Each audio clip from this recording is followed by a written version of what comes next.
Good afternoon. उम्मीद करता हूँ आप सभी अच्छे होंगे। सभी को राम राम, राधे राधे, जय श्री कृष्ण और जय महाकाल। आज की क्लास को स्टार्ट करेंगे। केमिस्ट्री को लेकर लास्ट टाइम हमने यानी इवनिंग में हमने डिस्कशन किया था और हमने कहा था कि 12 बजे आपकी क्लास होगी, तो 12 बजे आपकी क्लास है। सरोज है, निखिल है, इशू फटाफट से आ जाइए, मनीष, निकिता। मुझे उम्मीद है आप सभी आ जाइए फटाफट से। तो आज क्लास थोड़ी सी हम छोटी रखेंगे क्योंकि कांस्टेबल का एग्जाम है, तो थोड़ा सा उसका पेपर देखना पड़ेगा कैसा हुआ है, थोड़ा बच्चों का रिप्लाई भी करना पड़ेगा उनके डाउट को लेकर, है ना। तो एक बार मुझे जल्दी से बता दीजिए आप जुड़ चुके हैं, साउंड वगैरह सारी चीजें क्लियर है। अगर क्लियर है तो फिर हम क्लास को स्टार्ट करें। मधु वगैरह सभी आ जाइए फटाफट।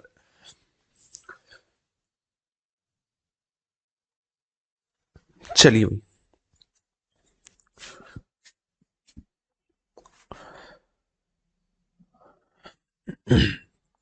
जुड़िए जुड़िए जुड़िए। 1 मिनट और लीजिए, फिर आपका किसी का कुछ छूटे ना। लास्ट टाइम हम किसको लेकर बात कर चुके थे? थॉमसन के परमाणु मॉडल को लेकर डिस्कशन हमने कर लिया था। मुझे बताएंगे यहां तक आपको अगर कोई दिक्कत समस्या थी तो मुझे बताइए, वरना आप हेडिंग डालेंगे। क्या हेडिंग डालेंगे आप? रदरफोर्ड का परमाणु मॉडल। किसका? रदरफोर्ड का परमाणु मॉडल। इसको लेकर अब हम डिस्कशन करेंगे, ठीक है। चलिए, रदरफोर्ड का परमाणु मॉडल। अच्छा, ये किसका था? Palm pudding model. बताएगा कोई? पाम पुडिंग मॉडल किसका था? ये वाला क्या थॉमसन का पाम पुडिंग मॉडल था, जिसमें इसने बताया था एक बहुत बड़ा भाग परमाणु में हमारे पास पॉजिटिव होता है जिसे प्रोटॉन कहते हैं, और इसमें वाटरमेलन यानी तरबूज के दाने के समान नेगेटिव पार्ट्स होते हैं जिसे हम इलेक्ट्रॉन कहते हैं, है ना। ये किसका था? ये था हमारे पास थॉमसन का। लेकिन थॉमसन ये नहीं बता पाई कि आखिरकार जो इलेक्ट्रॉन है वो किस तरीके से सजे हुए हैं, किस क्रम में सजे हुए हैं। जैसे आज हम देखते हैं कि हमारी कक्षाओं में इलेक्ट्रॉन ऑर्बिट में इलेक्ट्रॉन घूमते हैं, इन्होंने क्या बताया था? नहीं बताया था। इसके अलावा आज हम क्या देखते हैं? आज हम न्यूक्लियस यानी केंद्रक देखते हैं। क्या इन्होंने केंद्रक के बारे में बता पाए? नहीं बता पाए। तो इनकी कमियां रही, है ना। क्या रही? इनकी कमियां रही। इसके अलावा हम बात करें नेक्स्ट हमारे पास कौन सा आता है, वो है आता है हमारे पास नेक्स्ट। क्या है नेक्स्ट? हमारे पास रदरफोर्ड का परमाणु मॉडल, है ना। रदरफोर्ड का परमाणु मॉडल आप हेडिंग डालेंगे, फिर हम पढ़ना शुरू करते हैं। रदरफोर्ड का परमाणु मॉडल। रदरफोर्ड का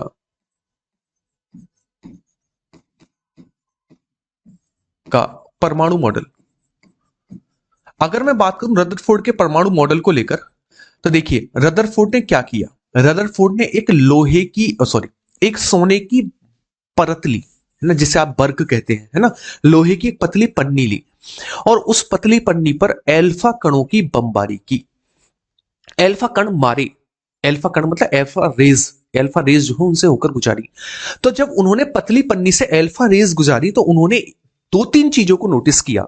वो दो तीन चीजें क्या थी? वो दो तीन चीजें ये थी, उन्होंने देखा जब वो एल्फा कणों की बमबारी कर रहे हैं तो उन्होंने देखा कि बहुत से, अधिकतर, लगभग लगभग 99% ऐसी रेस थी जो हमारे पास सीधी निकल गई। इस तरीके से, इस तरीके से सीधी निकल गई और वो कहीं भी विचलित नहीं हुई। तो इसका मतलब पहला निष्कर्ष ये निकला रदरफोर्ड के परमाणु मॉडल के आधार पर कि परमाणु का अधिकांश भाग खोखला है। क्यों? क्योंकि जब अल्फा किरणों की बमबारी की गई तो ज्यादातर किरणें जो है वो सीधी निकल गई। अच्छा, मैं ये कहने लगूं आपकी आंखें बंद कर दो और आंखें बंद करके मैं ये कहूं आप बॉल मारिए, 100 बॉलों में से 50 या फिर 80 या फिर 90 बॉल जो है वो निकल जाए, किसी से न टकराए, तो आप कहेंगे भाई आगे की जगह तो खाली है। तो उसी तरीके से उन्होंने पहली चीज ये नोटिस की कि अधिकतर जो तरंगे हैं वो तो सीधी निकल जा रही हैं, विचलित नहीं हो रही हैं, वापस नहीं आ रही हैं, किसी से टकरा नहीं रही है। तो पहला पॉइंट निकला रदरफोर्ड के परमाणु मॉडल का, भैया अधिकांश भाग परमाणु का जो वो खाली है। अच्छा, जब लगातार इस एक्सपेरिमेंट को करते गए तो उन्होंने एक चीज नोटिस की। क्या? कुछ जो हमारे पास किरणें हैं, है ना, जो हमारे पास अल्फा रेज हैं, कुछ वापस लौट रही हैं, वापस लौट रही है। अच्छा मुझे बताइए, अल्फा कणों पर कैसा चार्ज होता है? पॉजिटिव चार्ज होता है अल्फा कणों पर, है ना। अच्छा, कोई चीज वापस लौट रही है, इसका मतलब प्रतिकर्षित कर रही होगी, है ना, उसे रिफ्लेक्ट कर रही होगी। तो दो चीजें मिली। इसका मतलब यहां पर इसके केंद्र में कोई चीज है जो वापस चीजों को भेज रही है। और मुझे एक बात बताइए कि जो अल्फा है, अल्फा किरणें हैं, उनकी प्रॉपर्टी है पॉजिटिव। तो सीधी सी बात है, ये किसको रिफ्लेक्ट कर रही होंगी, तो ये चीज कैसी होगी? ये चीज पॉजिटिव होगी। अरे हाँ या ना भैया? जब तो हमारे पास प्रतिकर्षित करेगी जब ये पॉजिटिव होगी यहां पर चीज, वरना तो अपनी ओर आकर्षित करके रोक ना लेती अपने पास। आपने बिल्कुल ठीक बात है। तो पहला पॉइंट, अधिकांश भाग खाली है। दूसरा पॉइंट, इसके केंद्र में कोई बहुत ठोस चीज है। जो कि पॉजिटिव है। क्यों? क्योंकि अल्फा किरणों को प्रतिकर्षित कर रही है, वापस लौटा रही है।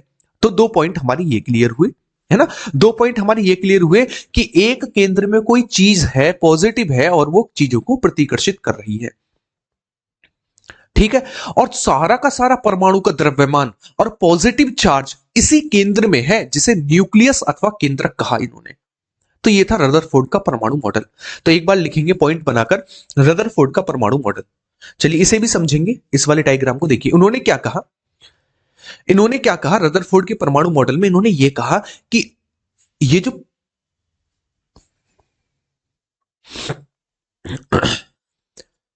सौरभ, आपका नाम सौरभ है और आपको कुछ भी समझ में नहीं आता है। मैं क्या फारसी में पढ़ा रहा हूं, है ना। इन चीजों को मैं लगातार इंग्लिश में बोलूंगा। सीबीएसई का स्टूडेंट हो तो कहो ना पापा से थॉमसन नाम रखें आपका, रॉबर्ट अल्बर्ट आइंस्टीन आपका नाम रखें। ये कैसा हो गया आपके साथ कि आपको कोई चीज समझ में नहीं आ रही है? पापा को क्या कहते हो? मम्मी को कैसे बुलाते हो? आपके मम्मी पापा आपको कैसे बुलाते हैं? कैसे उन चीजों को समझते हो? क्या यूं कहते पापा? इस तरीके से करते हो घर में? हम्म? तुम्हें हिंदी समझ में आती नहीं है, तुम कहते हो हम सनातनी, हम हिंदू धर्म को मानने वाले, हम ये और हम वो। हिंदी तुम्हें समझ में नहीं आती, बेफिजूल का ड्रामा कर दी। चलिए चीजों को समझिएगा। सबसे पहली चीज उन्होंने ये कहा कि हमारी जो किरणें हैं वो एक तरीके से सीधी निकलनी, यानी अधिकांश भाग जो हो वो खाली है। ठीक है। उन्होंने कहा कि हमारी कुछ जो किरणें हैं, कुछ तो ऐसे निकल गई सीधी, है ना, कुछ ऐसे निकल गई सीधी इस तरीके से। अच्छा, कोई दिक्कत नहीं है। ठीक। बहुत किरणें जो है वो सीधी निकल गई इस तरीके से। और जब वो सीधी निकल गई इस तरीके से, तो उन्होंने कहा कि इसका परमाणु का अधिकांश भाग जो है वो खाली है। लेकिन कुछ किरणें जो है वो टकराकर कैसी होगी, टकराकर वापस लौट गई इस तरीके से, टकराकर इस तरीके से वापस लौट गई। तो उन्होंने कहा कि यहां पर कोई पॉजिटिव चार्ज है। क्यों? क्योंकि ये अल्फा किरणें थी, जब अल्फा किरणों पर पॉजिटिव चार्ज था तभी तो इनको वापस लौटाया होगा। और इसी को केंद्रक कहा गया। इसी को क्या कहा गया? इसी को केंद्रक कहा गया, न्यूक्लियस कहा गया। न्यूक्लियस इसे कहा गया, केंद्रक इसे कहा गया। केंद्रक यानी न्यूक्लियस। ठीक है। तो इस चीज को समझिएगा कि इनके पॉइंट क्या क्या बने, इन्होंने क्या क्या डिस्कस निकाला, क्या क्या इससे निष्कर्षण निकला। तो एक बार इन पॉइंटों को आप नोट डाउन करेंगे तब हम आगे की ओर बढ़ेंगे। चलिए सबसे पहला पॉइंट थॉमसन के परमाणु मॉडल को लेकर, पहला पॉइंट, सॉरी, रदरफोर्ड के परमाणु मॉडल को लेकर। रदरफोर्ड का परमाणु मॉडल, परमाणु मॉडल, ठीक है ना। रदरफोर्ड का परमाणु मॉडल क्या था? इसकी एटॉमिक थ्योरी किसकी? परमाणु मॉडल की क्या थी? परमाणु मॉडल की मतलब रदरफोर्ड का जो परमाणु मॉडल था उसकी क्या चीजें निकलकर सामने आई? सबसे पहला, रदरफोर्ड ने, है ना, रदरफोर्ड ने किन किरणों का यूज किया, किन किरणों का यूज किया? आशीष आप क्लास में क्यों हो ये बताओ मुझे। ठीक है। किन किरणों का यूज किया? वो थी अल्फा किरणें। पहला पॉइंट, रदरफोर्ड ने अल्फा किरणों का यूज किया था परमाणु मॉडल को देने के लिए। दूसरा, उन्होंने किस धातु की पन्नी का यूज किया? वो थी लोहे की पन्नी, सॉरी, गोल्ड फॉइल, सोने की पन्नी का यूज किया था, है ना। दो चीजों को लेकर लिखिएगा। सबसे पहला, रदरफोर्ड ने रदरफोर्ड ने रदरफोर्ड ने अपने परमाणु मॉडल में, अपने परमाणु मॉडल में जो इन्होंने अपना एटॉमिक थ्योरी दी,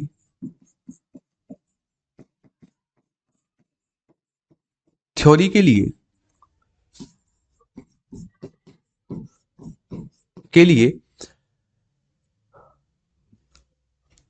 अल्फा किरणों की, अल्फा किरणों का, यानी अल्फा रेस का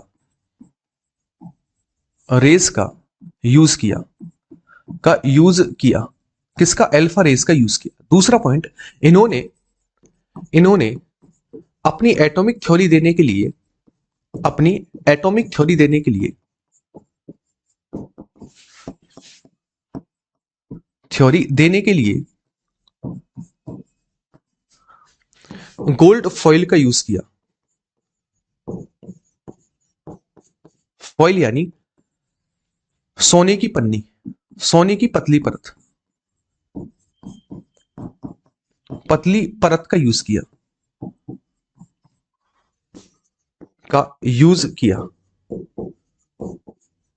ठीक है, इसका यूज किया। ठीक है, यहां तक की चीजें क्लियर है। तो 2 पॉइंट तो आपके ये क्लियर हुए। तीसरा पॉइंट क्या बनेगा, तो मैंने आपको बताया जब अल्फा किरणों की बमबारी की गई तो अधिकांश किरणें सीधी निकल गई, इसका मतलब परमाणु में अधिकांश भाग खाली है, खोखला है। तो लिखेंगे जब जब अल्फा किरणों की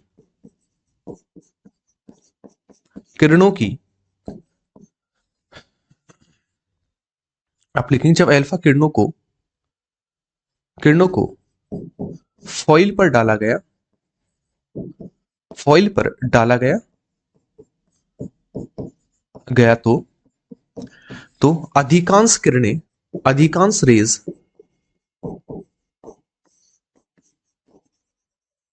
सीधी निकल गई।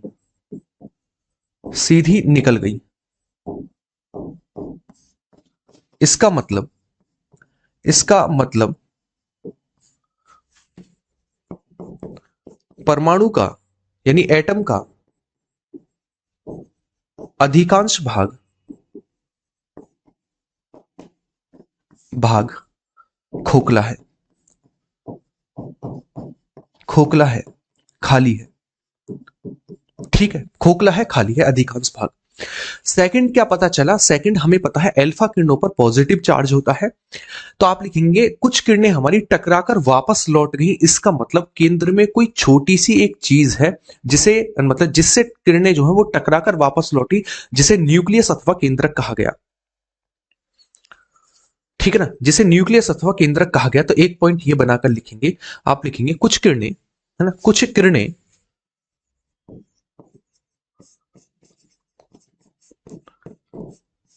टकराकर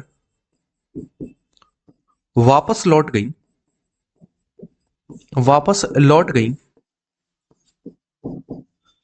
इसका मतलब केंद्र में यानी सेंटर में कोई पॉजिटिव भाग है, जहां पर पूरे एटम का मास निहित है, यानी द्रव्यमान निहित है, यानी है वहीं पर सारा का सारा मास है। इसे ही केंद्रक कहा गया, न्यूक्लियस कहा गया, केंद्रक कहा गया।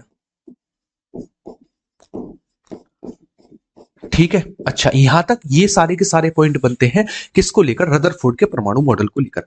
अच्छा, एक पॉइंट हमारे पास ये आता है, रदरफोर्ड ने एक और चीज कही। क्या कहा, उसने कहा इस केंद्रक के चारों ओर, है ना, इस न्यूक्लियस के चारों ओर इलेक्ट्रॉन चक्कर लगाते हैं, जैसे सूर्य के चारों ओर ग्रह चक्कर लगाते हैं। तो आपसे पूछता है किसका परमाणु मॉडल जो है वो सोलर सिस्टम के समान है, किसने कहा है कि परमाणु model same to same solar system के समान है, तो वो कौन था, वो था रदरफोर्ड।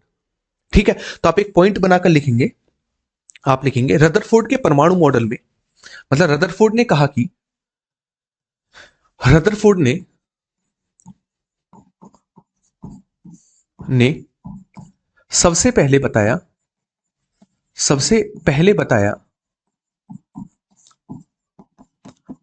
कि इसी केंद्रक के चारों ओर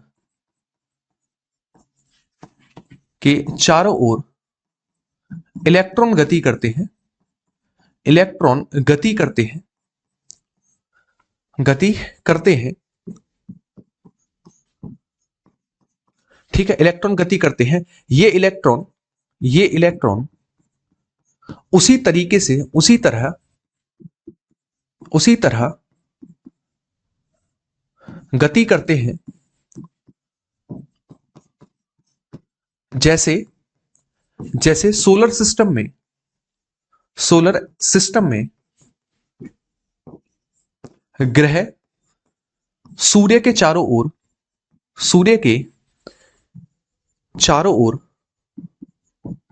ओर गति करते हैं। गति करते हैं। तो इसका मतलब एक चीज क्लियर हो गई कि केंद्रक की खोज किसके द्वारा की गई। सबसे पहले केंद्रक वर्ड आपने अब कहां सुना है, तो आप कहिए सबसे पहले सर हमने केंद्रक वर्ड सुना है रदरफोर्ड के परमाणु मॉडल में। तो रदरफोर्ड ने ही केंद्रक की खोज की थी। एक पॉइंट बनाकर लिखेंगे केंद्रक की खोज।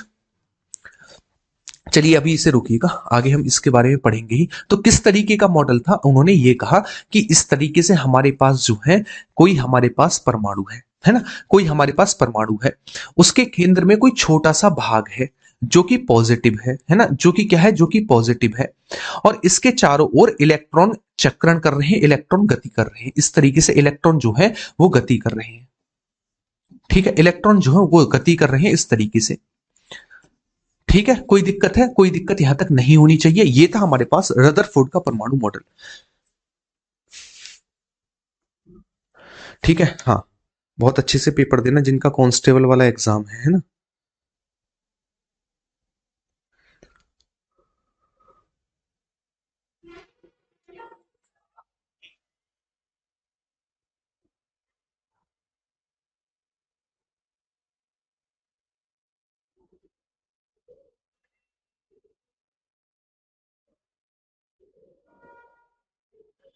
बड़े, हाँ। तो देखिए अब एक चीज बताइए, ये हुआ रदरफोर्ड का परमाणु मॉडल। मैं एक बार आपको सारी चीजों को रिपीट कर रहा हूं, आप सुनिएगा, फिर इसकी कमी को लेकर बात करेंगे, जिस कमी को पूरा किया था किसने, नील्स बोर ने कमी को पूरा किया था। लास्ट मॉडल आया था नील्स बोर का मॉडल। उन्होंने कहा, उन्होंने एक पतली पन्नी ली, पतली परत ली जो कि सोने की थी, उस पर अल्फा कणों की बमबारी की, तो अधिकतर किरणें सीधी निकल गई। इसका मतलब बहुत बड़ा परमाणु का भाग जो है वो खाली है, खोखला है। कुछ किरणें वापस लौटी, तो वापस कब लौटेंगी, जब प्रतिकर्षित कर रही होगी चीज, जब ठोस होगी कोई चीज। तो अल्फा किरणों पर पॉजिटिव चार्ज था, तो सीधी सी बात है यहां पर भी पॉजिटिव चार्ज होगा। तो आपसे पूछेगा केंद्रक की खोज किसने की, रदरफोर्ड ने क्या कहा कि बहुत सी किरणें जो है टकराकर वापस लौट रही हैं, तो इसका मतलब केंद्र में कोई पॉजिटिव चार्ज है।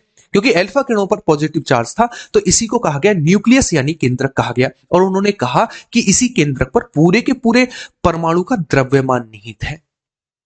ठीक है ना, बहुत ठोस चीज है जो कि पॉजिटिव है।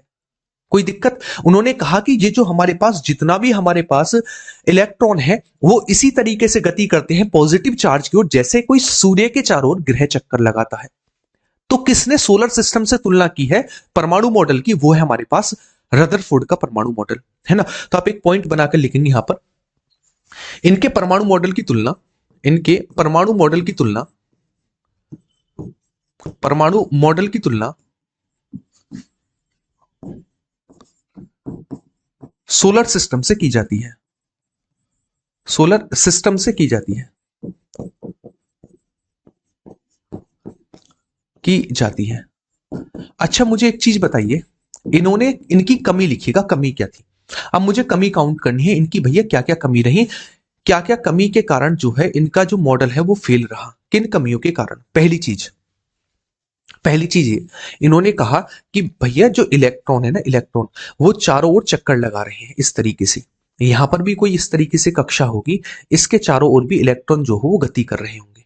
अरे हाँ या ना। तो मुझे एक बात बताइए कि एक हमारे पास, आपने फिजिक्स में पढ़ी होगी, अगर कोई चीज लगातार है ना, लगातार चक्कर काट रही है, आप किसी चीज के चारों ओर लगातार चक्कर काट रहे हैं, तो एनर्जी लॉस होगी। हाँ या ना, आपकी बिल्कुल होगी।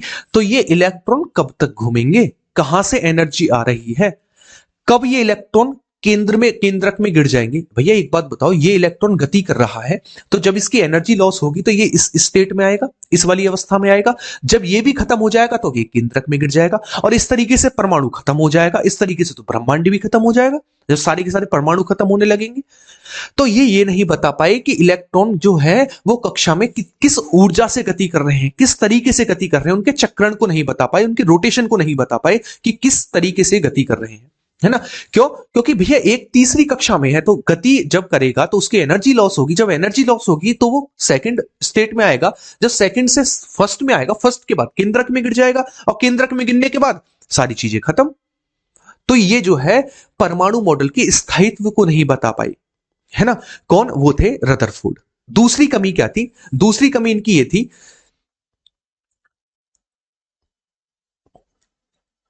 हाँ दूसरी कमी ये थी, आपको पता है आज के समय पर भी कहते हैं जो ये जो कक्षाएं हैं, पहली कक्षा में 2 इलेक्ट्रॉन, मतलब 2n² होते हैं, दूसरी में हमारे पास 8 इलेक्ट्रॉन, और इस तरीके से हमारे पास इलेक्ट्रॉनों की संख्या कक्षा में बढ़ती जाती है।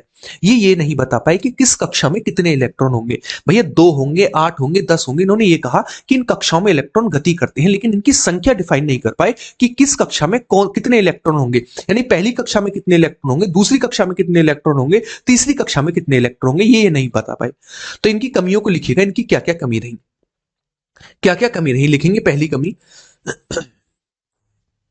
आप लिखेंगे, जब जब इलेक्ट्रॉन इलेक्ट्रॉन केंद्रक के चारों ओर केंद्रक के चारों ओर चक्कर लगा रहा है, चक्कर लगा रहा है,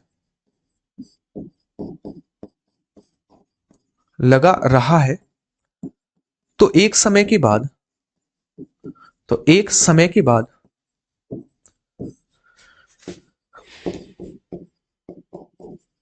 अपनी ऊर्जा को खत्म करके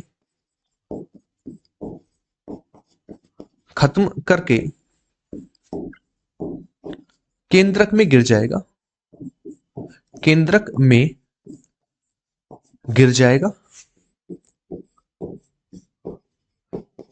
और परमाणु खत्म हो जाएगा, और परमाणु खत्म हो जाएगा,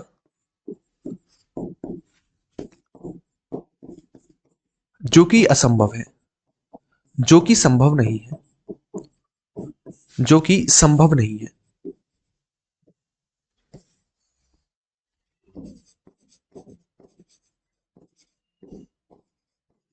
नहीं है। सेकंड कमी क्या थी, ये कक्षाओं में यानी ऑर्बिट में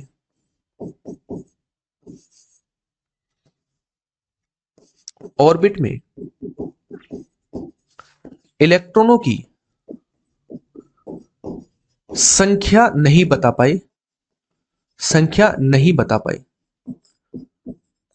बता पाए कि किस ऑर्बिट में कितने इलेक्ट्रॉन होंगे, कि किस ऑर्बिट में कितने इलेक्ट्रॉन होंगे।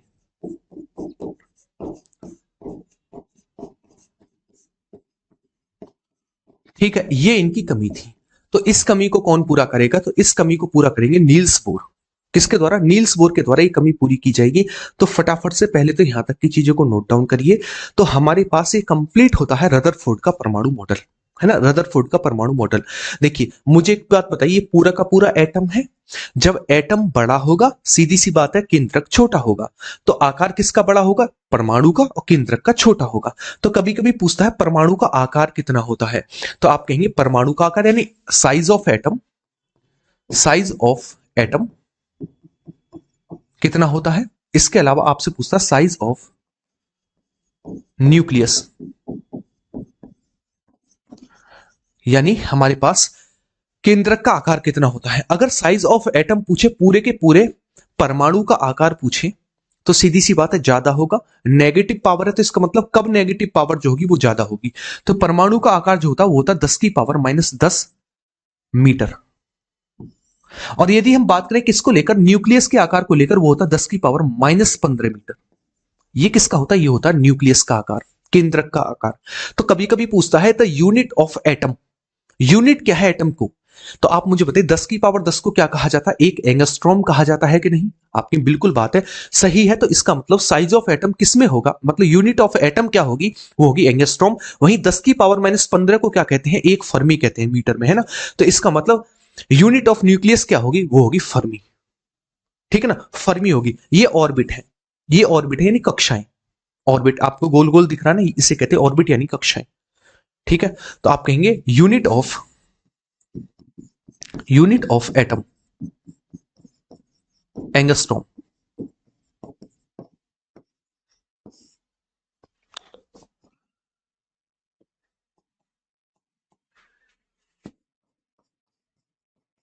Angstrom, unit of atom angstrom, और यूनिट ऑफ न्यूक्लियस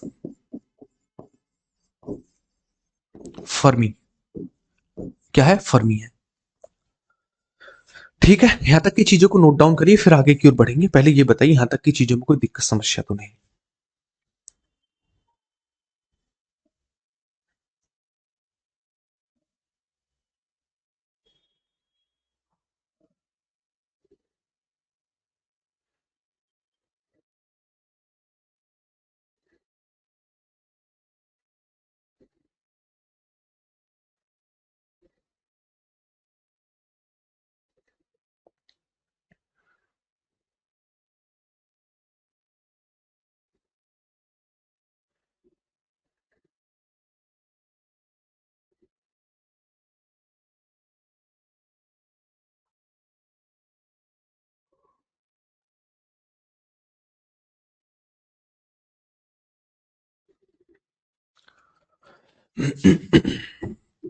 चलिए, क्लियर है सारी चीजें? यहां तक की चीजें क्लियर है। अब आप इसे नोट डाउन कर लीजिए, 1 मिनट है आपके पास। फिर लास्ट देखते हैं, लास्ट बात करेंगे किसको लेकर? लास्ट बात करेंगे हम नील्स बोर का परमाणु मॉडल, है ना? नील्स बोर का परमाणु मॉडल को लेकर बात करेंगे।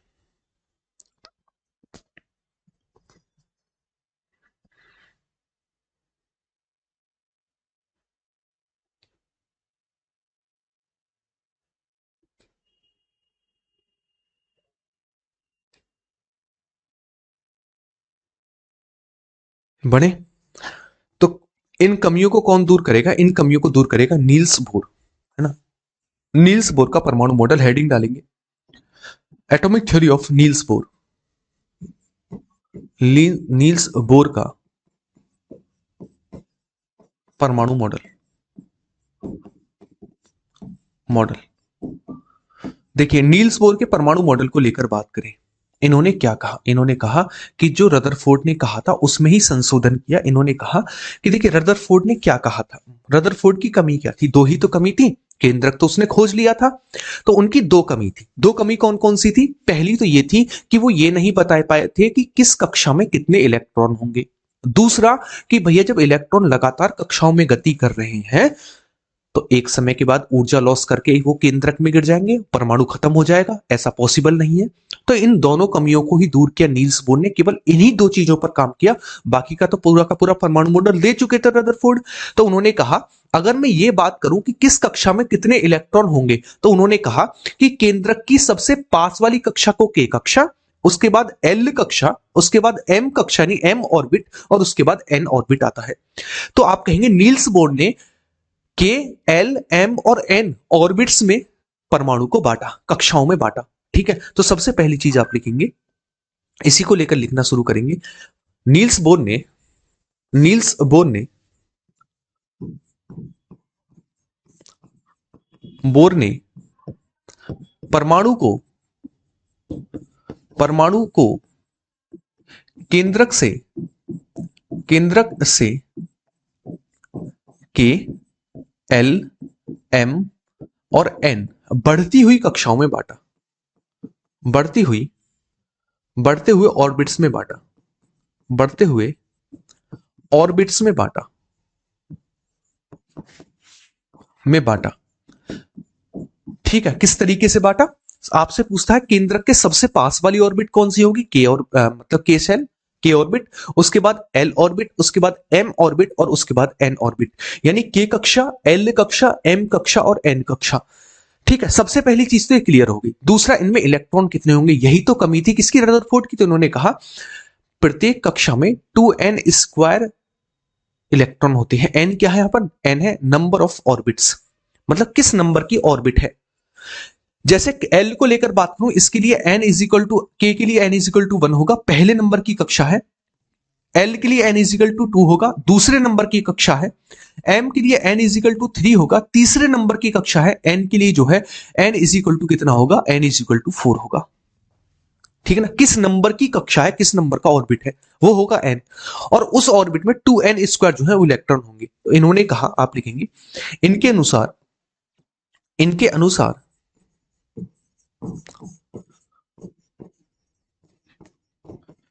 प्रत्येक ऑर्बिट में, प्रत्येक ऑर्बिट यानी कक्षा में इलेक्ट्रॉनों की संख्या, इलेक्ट्रॉन्स की संख्या 2n² होती है और यहां पर n यह दिखाता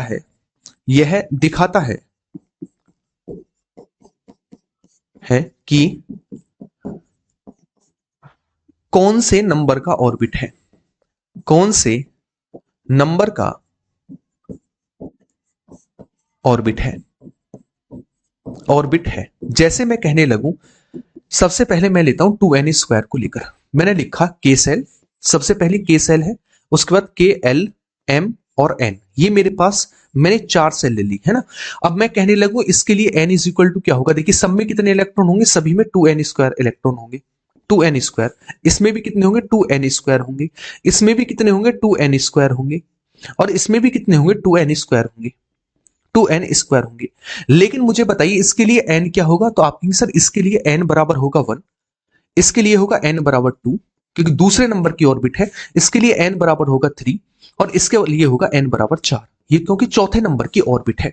ठीक है, अगर मैं ये काउंट करने लगूं अब इनमें इलेक्ट्रॉन्स की संख्या कितनी होगी, तो मैं इसमें 2n² निकालता हूं, 2 into n is equal to 1² बराबर 2, यानी k सेल में 2 इलेक्ट्रॉन। अब मैं यहां पर लेता हूं 2n² यानी 2 इंटू 2 का स्क्वायर, तो ये कितना आएगा, ये आएगा 8, यानी k सेल, l सेल जो कि इसमें 8 इलेक्ट्रॉन होंगे। वहीं मैं कहने लगूं 2 इंटू 3 का स्क्वायर, तो इसका मतलब थर्ड सेल यानी m सेल में इलेक्ट्रॉन्स की संख्या होगी 18। वहीं मैं कहने लगूं हमारे पास 2 इंटू 4 का स्क्वायर, तो इसका मतलब इस सेल में इलेक्ट्रॉन्स की संख्या होगी 32, कितनी होगी 32 होगी। तो ये किसके द्वारा बताया गया, ये बताया गया नील्स बोर के द्वारा। तो यानी एक कमी को इन्होंने पूरा कर दिया, कंप्लीट कर दिया कि भैया किस में कितने इलेक्ट्रॉन होंगे। क्या मैं इस चीज को लिख सकता हूं, आप कहीं बिल्कुल लिख सकते हैं। अगर हम बात करें के सेल को लेकर तो इसमें इलेक्ट्रॉन होंगे 2, एल सेल को लेकर बात करें तो इसमें इलेक्ट्रॉन होंगे 8, है ना।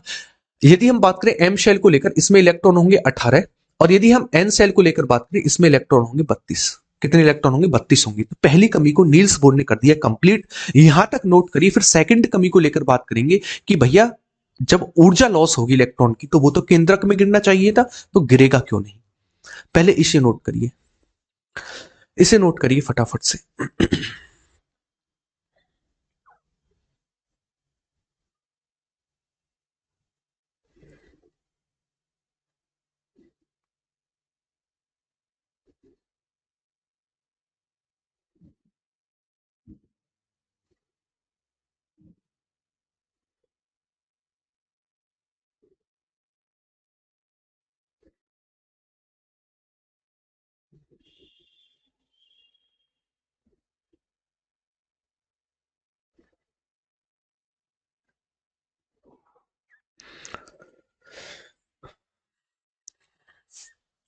यहां तक की चीजों को लेकर बताइए, कोई दिक्कत समस्या है तो फटाफट, फिर आगे की ओर बढ़े। नोट हो जाए तो बता देना नोट हो गया है ना। नील्स बोर के बाद आज क्लास को हम यहीं पर रोकेंगे ना, बच्चों का एग्जाम है, आज बच्चे आए भी नहीं है क्लास में क्योंकि बहुतों का एग्जाम है। क्लास रखनी पड़ी क्योंकि जरूरी थी, है ना, डेली हमें पढ़ना पड़ेगा तभी चीजें हो पाएंगी, फ्लो टूटता है फिर पढ़ने का। चलिए भाई, सेकंड को लेकर बात करते हैं, सेकंड मेथड को लेकर। देखिए इन्होंने क्या कहा, इन्होंने ये कहा कि जो प्रत्येक कक्षा होती है ना, प्रत्येक कक्षा उसके लिए एक फिक्स एनर्जी की जरूरत पड़ती है। फिक्स एनर्जी, जैसे अगर मैं के सेल में हूं, एग्जाम्पल के लिए कह रहा हूं, तो मुझे घूमने के लिए 50 कैलोरी की जरूरत है। अगर मैं एल सेल में हूं तो भैया मुझे 100 कैलोरी की जरूरत है। 100 कैलोरी मेरे पास ऊर्जा, तो मैं घूमता रहूंगा, फिक्स चीज है ये।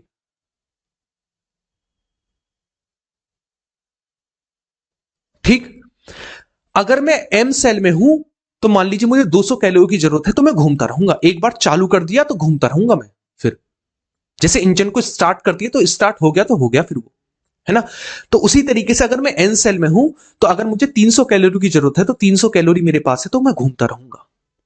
तो उन्होंने कहा कि हर एक ऑर्बिट के लिए एक फिक्स एनर्जी की जरूरत होती है, एक निश्चित ऊर्जा की जरूरत होती है। अगर वो ऊर्जा किसी इलेक्ट्रॉन के पास है तो वो घूर्णन करता रहेगा। ठीक है, अब आप कहेंगे अक्सर ये इसमें नहीं गिरेगा, बिल्कुल भी नहीं गिरेगा। अगर हमें इस इलेक्ट्रॉन को, चीजों को समझिएगा, मैंने यहां पर एक इलेक्ट्रॉन लिया, अगर मुझे एल सेल से इलेक्ट्रॉन को गिराना है किसमें, के शेल में, के शेल में गिराना है, तो मुझे एनर्जी का लॉस करना पड़ेगा। यानी अगर कोई इलेक्ट्रॉन जो उसके पास खुद की एनर्जी है, समझिएगा आप चीजों को, है ना, चीजों को समझिएगा। अगर मेरे पास, देखिए, इसमें कम ऊर्जा की जरूरत होती है, सेकंड में ज्यादा ऊर्जा, थर्ड में ज्यादा ऊर्जा और फोर्थ में ज्यादा ऊर्जा की जरूरत होती है ना। अगर मैं सेकंड में हूं और मुझे फर्स्ट में जाना है, तो इसका मतलब यह है कि मुझे ऊर्जा का लॉस करना पड़ेगा, क्योंकि मुझे उसके इक्विवेलेंट आना पड़ेगा, बराबर आना पड़ेगा, तभी मैं इस कक्षा में आ सकता हूं, अन्यथा मैं इस कक्षा में नहीं आ सकता।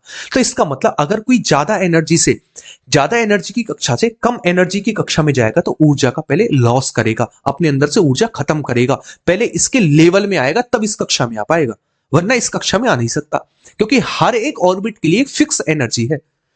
उसके अलावा इन्होंने कहा, अगर इसी इलेक्ट्रॉन को मैं ये कहने लगूं कि मुझे ये थर्ड वाली कक्षा में लेकर जाना, सेकंड वाला, तो मुझे बताइए इसकी एनर्जी कम है और थर्ड वाले की ज्यादा हो, जो इलेक्ट्रॉन गति कर रहे हैं, तो मुझे इससे इसमें आना है तो एनर्जी देनी पड़ेगी, क्योंकि मुझे इसके इक्विवेलेंट लेकर आनी है, बढ़ानी है एनर्जी। तो इन्होंने यही कहा कि हर कक्षा के लिए एक फिक्स एनर्जी की जरूरत होती है। अगर इलेक्ट्रॉन किसी बड़ी कक्षा से छोटी कक्षा में जाता है, तो उसे एनर्जी का लॉस करना पड़ेगा, और वो छोटी कक्षा से बड़ी कक्षा में जाता है तो उसे एनर्जी बढ़ानी पड़ेगी, क्योंकि उसके बराबर की स्तर पर आना पड़ेगा जिस कक्षा में वो जा रहा है। समझे आप इस चीज को लिखेंगे, आप लिखेंगे नील्स बोर के द्वारा, हाँ मैंने बताया ना, प्रकृति की वो जा सकते हैं, वही तो मैंने बताया, एनर्जी लॉस करके। इन्होंने कहा, मान लीजिए आपके पास कोई ये परमाणु है ना, और इसमें छोटी छोटी कक्षाएं हैं, इस तरीके से मैं छोटी छोटी कक्षाएं बना देता हूं, ये इसके पास कक्षाएं हैं, और यहां पर है हमारे पास केंद्रक, ये पॉजिटिव वाला भाग है केंद्रक, और इसमें कोई भी हमारे पास इलेक्ट्रॉन्स हैं, ये रहे, इसमें इलेक्ट्रॉन है, इसमें इलेक्ट्रॉन है ना, इसमें ये इलेक्ट्रॉन्स मूवमेंट कर रहे हैं, गति कर रहे हैं, ठीक है, ये रहे इलेक्ट्रॉन गति कर रहे हैं। तो इन्होंने क्या कहा, इन्होंने ये कहा प्रत्येक कक्षा के लिए एक फिक्स एनर्जी की जरूरत होती है। नील्स बोर के द्वारा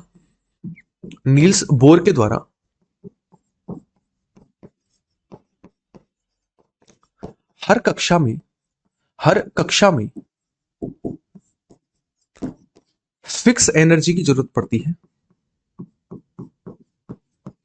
एनर्जी की जरूरत पड़ती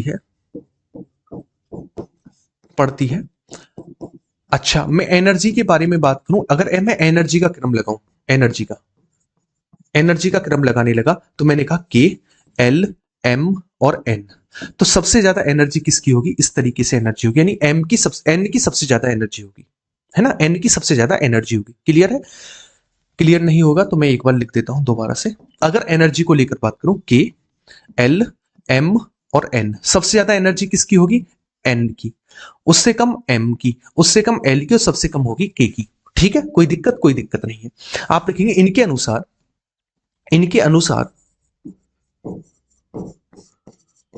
अनुसार अगर अगर इलेक्ट्रॉन इलेक्ट्रॉन कम ऊर्जा वाली ऑर्बिट से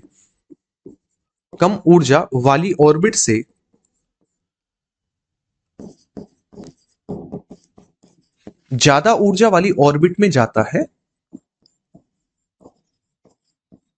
ऊर्जा वाली ऑर्बिट में जाता है, तो उसे एनर्जी बढ़ानी पड़ेगी, तो उसे एनर्जी बढ़ानी पड़ेगी। और यदि ज्यादा एनर्जी वाली ऑर्बिट से इलेक्ट्रॉन कम एनर्जी वाली ऑर्बिट में जाता है,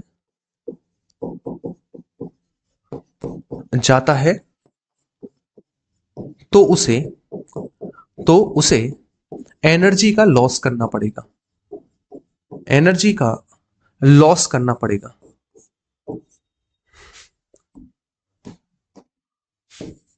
लॉस करना पड़ेगा। ये था किसका? नील्स बोर का परमाणु मॉडल। सिंपल है, कोई दिक्कत यहां तक नहीं रही होगी। तो ये था नील्स बोर का परमाणु मॉडल और हमारे पास रदरफोर्ड का परमाणु मॉडल। तो ये सारे के सारे हमारे परमाणु मॉडल कंप्लीट होते हैं। मुझे एक बार बताइएगा, मैं आपको रिपीट करता हूं। नील्स बोर ने दो चीजों की कमियों को पूरा किया।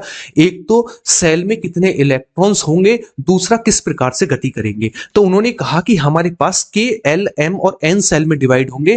प्रत्येक सेल में 2n² इलेक्ट्रॉन होंगे और n बराबर होगा जिस नंबर की वो ऑर्बिट है। जैसे ये केंद्रक से पहले नंबर की तो n बराबर 1, ये केंद्रक से दूसरे नंबर की तो n बराबर 2, ये केंद्रक से तीसरे नंबर की तो n बराबर 3 और ये केंद्रक से चौथे नंबर की तो n बराबर 4। तो उसी तरीके से जब हमने 2n² निकाला तो 2, 8, 18 और 32 इस प्रकार इलेक्ट्रॉन्स का जो होगा वो निर्धारण किया। तो पहली कमी जो है, पहली कमी किसने पूरी कर दी?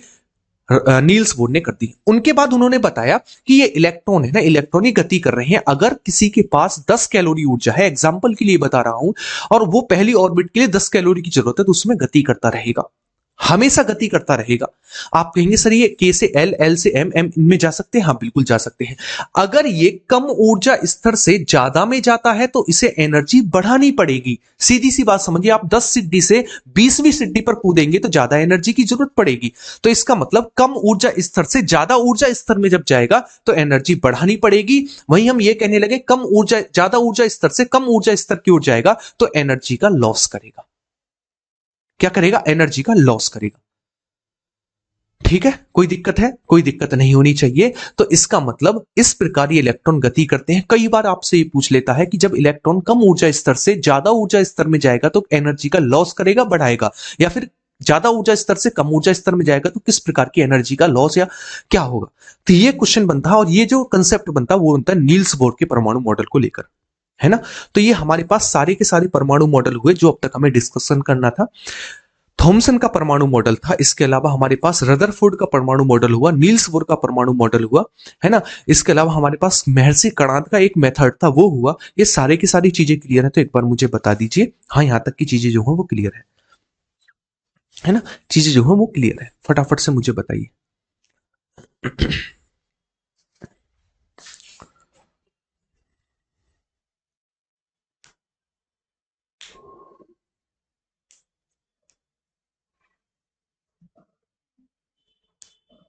हम मैं डलवा दूंगा, है ना, ज्योग्राफी की प्रैक्टिस शीट डलवा दूंगा, जैसे ही फ्री हो जाऊंगा मैं डलवा दूंगा। ठीक है, इतने बायोलॉजी का करिएगा।